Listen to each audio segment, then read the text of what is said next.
उत्तरवाहिनी नर्मदा परिक्रमा। श्री गणेशाय नमः। श्री सरस्वती नमः। श्री सद्गुरुभ्यो नमः। नर्मदे हर, नर्मदे हर। गुढीपाडव्याच्या मुहूर्तावर पूर्ण चैत्री महिनाभर फक्त चालणारी परिक्रमा कोणाला करायची असेल तर त्यासाठी माहिती।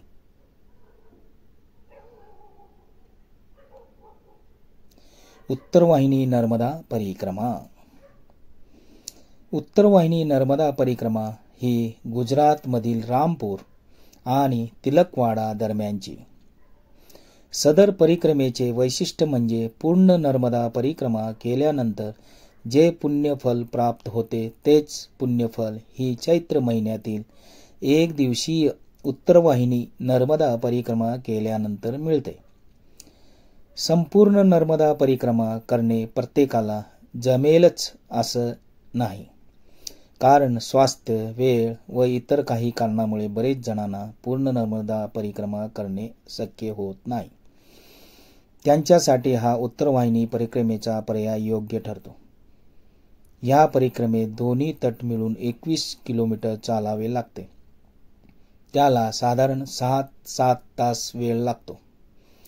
दोन्ही तटावरील आश्रम व मंदिरे यांचे दर्शन घेत जर आलात तर एखादा तास जास्त लागतो। ही परिक्रमा उत्तर दक्षिण तटावरून सुरू करता येते। साधारण 10 किलोमीटर चालल्यानंतर उत्तर तट संपल्यावर नावेने समोरील तीरावर म्हणजे दक्षिण तट रामपुरा इथे यावे लागते। इथे आल्यावर प्रथम घाटावर स्नान करून तेथील नर्मदा मैयाचे जल घेऊन घाटावरील तीर्थेश्वर महादेव मंदिरात शंकराच्या पिंडीवर अर्पण करून दक्षिण तटावरून परिक्रमा चालू होते। दक्षिण तट पूर्ण झाल्यावर नावेने पुन्हा उत्तर तटावर आल्यावर स्नान करून परिक्रमेची समाप्ती होते। या 21 किलोमीटर प्रदक्षिणेची परिक्रमा मार्गात छोट्या गावातून जाताना मंदिरे, आश्रम लागतात। जागोजागी नर्मदे हर, नर्मदे हर असे म्हणून स्वागत होते। गावातील काही मंडळी परिक्रमावासीसाठी थंड पाणी, सरबत, चहा, फळे किंवा ताक अशी सेवा देतात। परिक्रमा मार्गातील उत्तर तट रस्ता म्हणजे गावातून जाणारा तसेच किनाऱ्यावरून जाणारा आहे। काही ठिकाणी वाट बिकट आहे, पण कसलाही त्रास न होता आपण आरामात उत्तर तट पार करतो। या उलट दक्षिण तट मार्ग बहुतांश डांबरी सडक आहे। दक्षिण तटावरील रामपुरा घाटावर तीर्थेश्वर महादेव मंदिर आहे। येथे राधागिरी माताजी परिक्रमावासींची बालभोग म्हणजे नाश्ता व भोजनाची व्यवस्था करतात। येथे बालभोग घेऊन आपली पुढे वाटचाल सुरू राहते। थोडे पुढे आले की पंचकुबेर पैकी एक धनेश्वर महादेव मंदिर आहे। त्याला लागूनच राम जानकी आश्रम आहे। पुढे वाटेत मांगरोल नावाचे एक छोटे गाव लागते। या गावात मंगरलेश्वर महादेव मंदिर व याला लागूनच दिव्य धाम आश्रम आहे। आश्रमात श्रीमद आद्य शंकराचार्य यांची सुंदर मूर्ती आहे। या गावातील लोक मिळून परिक्रमावासींची सेवा करतात। येथे मोठ्या मंडपात परिक्रमावासींच्या विश्रामासाठी व्यवस्था केली जाते। या मंडळाचे नाव आहे विसावो मांगरोल मंडळ। मंडळाचे कार्यकर्ते फार सेवाभावी आहेत। तिथून पुढे लागतो तपोवन आश्रम। परमपूज्य श्री पूर्णानंद सरस्वती स्वामी महाराज यांच्या तपस्येने अतिशय जागृत झालेला हा आश्रम आहे। हे स्वामी आठवड्यातून फक्त एकदा खिडकीमधून सर्वांना दर्शन देतात। त्यामुळे या भागात त्यांना खिडकीवाले बाबा या नावाने ओळखतात। या आश्रमामध्ये परिक्रमावासीसाठी ताक सेवा देतात। नंतर मार्गात लागतो तो श्री रामानंद आश्रम। ह्या मंदिरात श्रीराम आणि जानकीच्या सुंदर मनोहारी मूर्तीचे दर्शन होते। इथे भोजन प्रसादाची व्यवस्था आहे। आणि त्यापुढे सर्वात शेवटी लागतो तो श्री सीताराम बाबांचा आश्रम. आश्रमाचा परिसर फार सुंदर व रमणीय आहे. देवीचे सुंदर मंदिर आहे. आश्रमातून समोरच मैयाचे दर्शन होते. इथे दुपारचा भोजन प्रसाद घेऊन थोडाफार विश्राम करून खाली उतरून मैयाच्या जवळून चालत नावडीपर्यंत यावे लागते. हे अंतर साधारण 1.5 किलोमीटर आहे. नावेत बसून उत्तर तटावर यायचे. मैयामध्ये स्नान केले की परिक्रमा पूर्ण होते. असेच रामपुरा येथून परिक्रमा सुरू करून रामपुरा येथे संपवता येते. पूर्वी इथूनच परिक्रमा उचलायचे.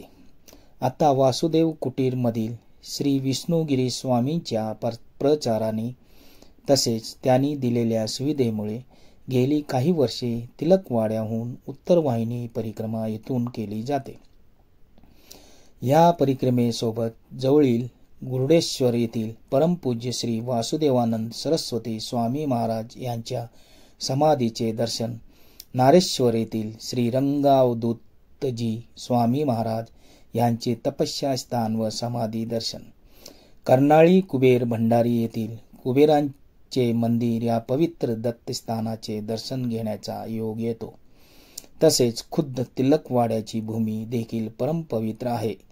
गौतम ऋषींची ही तपस्या भूमी आहे.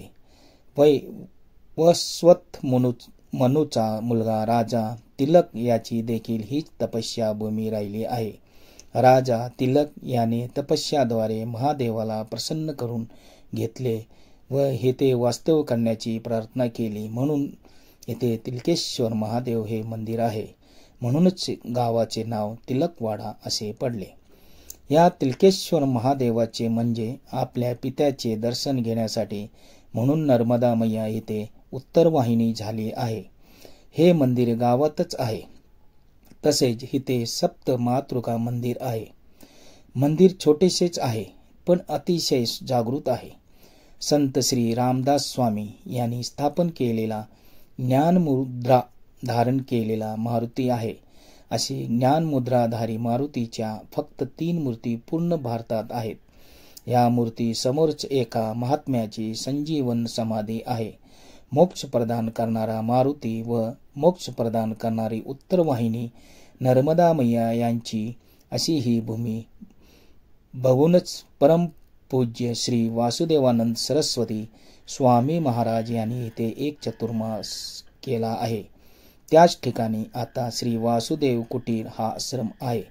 गावातच श्री पंड्या यांच्या घरी श्री स्वामींनी वापरलेल्या काही वस्तू, चरणधूळ व हस्ताक्षर असलेले पत्र आहे. कायम वास्तव्य करावे अशी ही तिलकवाड्याची भूमी आहे. विनायकी चतुर्थीच्या दिवशी या परिक्रमेचे विशेष महत्त्व आहे. या दिवशी आयोजित करण्याचे महत्त्वाचे 2 कारण आहेत. बळीराजाचे कन्येचे म्हणजेच रेवतीचे लग्न जमत नव्हते. ते व्हावे म्हणून बळीराजाने तप केले. तेव्हा देवाने ही परिक्रमा 5 वेळा करण्याची आज्ञा दिली व नर्मदा मैयाच्या आशीर्वादाने तुझे मनोरथ पूर्ण होईल असे सांगितले. त्यावेळी बळीराजाने पहिली परिक्रमा याच मुहूर्तावर केली होती. अशा 5 परिक्रमा केल्यानंतर बळीराजाला मैयाने दर्शन दिले होते व रेवतीसाठी योग्य वर सांगून आशीर्वाद दिला. त्यामुळे बरीच लग्नेच्छू तरुण तरुणी ही परिक्रमा सुयोग्य जोडीदार मिळावा म्हणून करतात. तसेच सतत स्मरणीय परमपूज्य श्री रंगावधूत स्वामी महाराज यांनी सुद्धा याच तिथीला ही परिक्रमा केली आहे. आणि तिसरे महत्त्वाचे कारण गंगा मैया शुद्ध होण्यासाठी याच तिथीला नर्मदा मैयामध्ये येते अशी मान्यता आहे. कुठलीही परिक्रमा करताना पुण्य मिळेल न मिळेल, अनुभूती मिळेल न मिळेल, पण संचित मात्र काही प्रमाणात अवश्य नष्ट होते. सरस्वती नदीत 3 वेळा, गंगा नदीत 1 वेळा स्नान केल्यानंतर पुण्य मिळते, तर तेच पुण्य नर्मदा मैयाच्या नुसत्या दर्शनाने मिळते अशी नर्मदा मैयाची महती आहे. आपण ही उत्तरवाहिनी नर्मदा परिक्रमा करून आपले जीवन पावन करून घ्यावे. त्वदीय पाद पंकजम नमामि देवी नर्मदे नर्मदे हर नर्मदे हर. सबस्क्राईब करा, शेअर करा, लाईक करा.